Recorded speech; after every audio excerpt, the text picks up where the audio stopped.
I am Paulo D of Cage Legacy and the MMA Opinion. I am joined on the line today by Nikola Ivanovic of Impetus MMA. Nikola fights Francis O Brien in a professional featherweight bout on April 3rd at Cage Legacy, the Aftermath, live on pay-per-view. How are you doing today, Nikola? Very good now, and yourself? Very good. I do want to ask you, during these unprecedented times and with everything that's going on in the world at the moment, how is training going and how is it getting in a training camp? Good. You know, I've been doing most of my training by myself.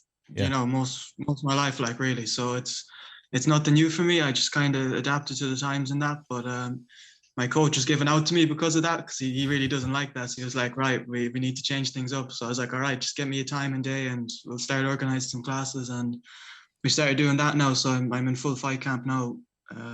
That's where I was just there. I was just back from the gym, actually. So.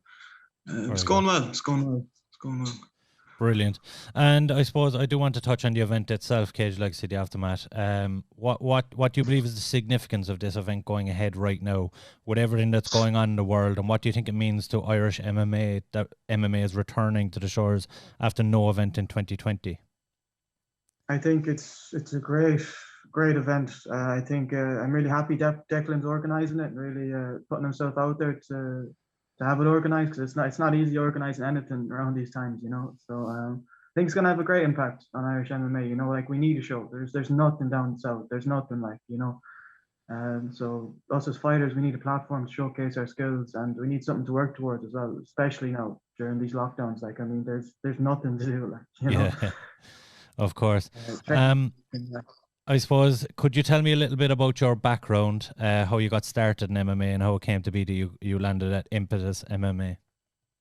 All right. Well, I always had an interest in martial arts since I was a kid. Like, so I always, you know, jumped around the house, did flying kicks, whatever, you know, I seen on TV and that. But I was never into MMA. I never watched an MMA fight, never had any interest in it. Like, until my friend was like, come to class, you know, come try it out, because him and a few of the lads were doing it for a while, like, and eventually I was like, fuck it, you know, I'll go. So I went, and I ended up liking it, you know, and I stuck with it and stayed with it since then. Pretty much do nothing else other than train and fight. So.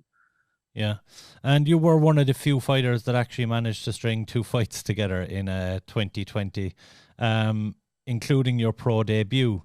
Do you believe this serves as an advantage heading into this fight, that you've been more active than most of the fighters in the Irish scene? Definitely, yeah, definitely. I have a lot of experience, you know, like, last guy I fought, Pav Sahoda, I think he the title amateur as well, and, you know, it was very short notice. We took that fight on 2 days notice, and, you know, we just went at it, like, you know, we went to war, very game opponent. And then the guy I fought before that was Lee McCracken for the featherweight title in UKFC. Yeah. Went 5 hard rounds with him, like he beat the shit out of me, like, he absolutely destroyed me, but, you know, I managed to get through it, like, and it was, you know, going 5 rounds and for a title, it was all just experience for me, like, and, you know, I've been through the trenches, you know, like you could say, like, so. And I suppose, the experience. Yeah, that transition as well from the 3-round fight to the 5-round fight, you have that experience under your belt. Was that a big change for you? Was it easy to adapt to, or was it something that kind of caught you off guard, the longer rounds?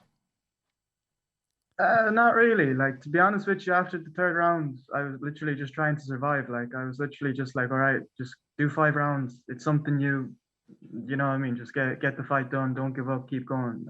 That was literally what it was like. But to be honest with you, in the 5th round, because I was like conserving my energy, trying to survive, and he was going absolutely like ballistic, trying to knock me out, finish me, whatever. Like, it's like that kid was really trying to finish me, like, you know. But I had a lot more energy than him, but I didn't realize how tired he was, you know. Yeah. And looking back now, like, if I went for something, like, you know, in that 5th round, I could have got him. But again, that's too late now, like. But it wasn't too tough, like, you know, because I didn't fight as hard as he did, you know. I was just trying to survive. But if I went like I did in my pro debut, man, I've never been that tired in my life. Like, it was really hard, really hard. Like, Jesus, like. Yeah. But did you find as well that the 5-minute rounds in the pro debut, did you find them in particular tough with the gas tank to kind of monitor yourself and monitor your output during those 5-minute rounds? Yeah, definitely. Like, that's the thing. I wasn't monitoring myself. I kind of just went like berserk almost, you know. Like, it wasn't really thought through, you know. It was just kind of go for him, and, don't hold back. So I think that's why I was more gassed, because I didn't reserve myself at all. It was just 100% for 3 rounds. So, but very difficult. Yeah, no, very difficult. Yeah. And I believe this is your first fight under the Cage Legacy banner. For the Cage Legacy fans, especially on such a huge show, are you excited to get in front of them and and show your skill set in front of them? Yeah, definitely 100% excited to get back. But I fought in Cage Legacy before, about 2-3 years ago. My so apologies. It's not my first fight, but yeah, very excited, and especially like I haven't fought in Ireland, in the south of Ireland, like since my first amateur fight 4 years ago. So it's exciting, like, to fight on home soil, Yeah. And I do want to touch on that a little bit. I suppose you obviously consider yourself Irish, but you're fighting Francis O Brien, who would, in most people's terms, be the homegrown fighter in this bout. Is it a bit? Are you delighted in a way that there's no live audience there and that is on pay-per-view, or would you feed into the animosity of the crowd, or that you'd feel like the hometown fighter anyway?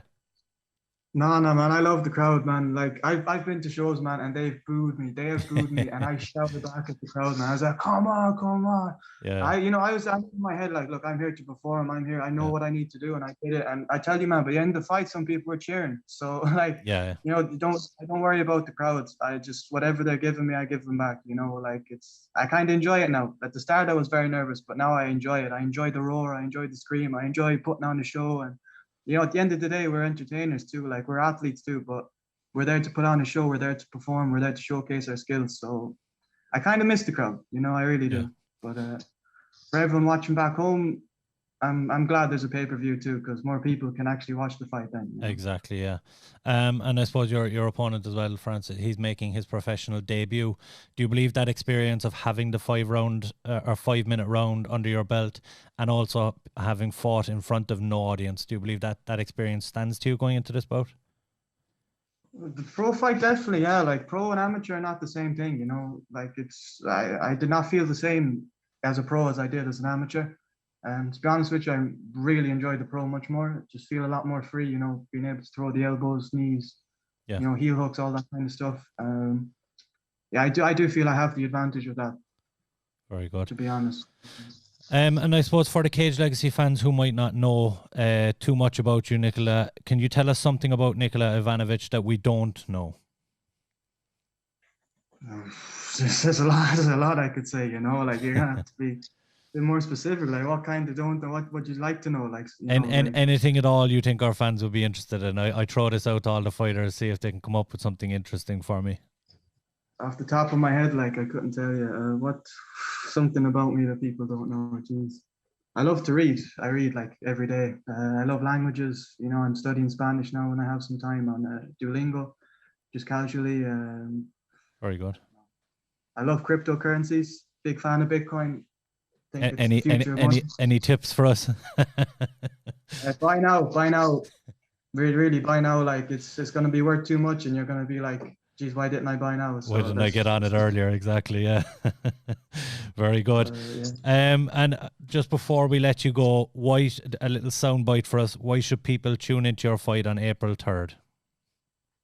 Because they're going to see a good show, and they're going to see a good scrap, and I'm there to showcase my skills. I'm not going in there to play around. I'm really, we're going to fight. Like, so if you want to see a fight, tune in and watch. That's about all I can say for now. That's absolutely perfect. And finally, where can we find you on social media? And do you have any shout outs you'd like to give a shout out to? You can find me on Instagram at nick.tesla_MMA. And I want to shout out everyone that supported me throughout this whole fight camp, and everyone that's supported me in my community, my family, my friends, all of you. I would not be able to fight without any of you. I wouldn't be here with any of you. So beyond grateful. And yeah, that's about everyone I need to thank. Very good. And of course, make sure and tune in. Nikola Ivanovic takes on Francis O Brien in a professional featherweight bout on April 3rd at Cage Legacy, the Aftermath, and it is live on pay-per-view. If you're looking for pay-per-view links, you can go to Nikola's social medias, and he has pay-per-view links up there. Thank you very much for coming on, Nikola. Thanks for having me. Thank you. Bye now. All right, see you.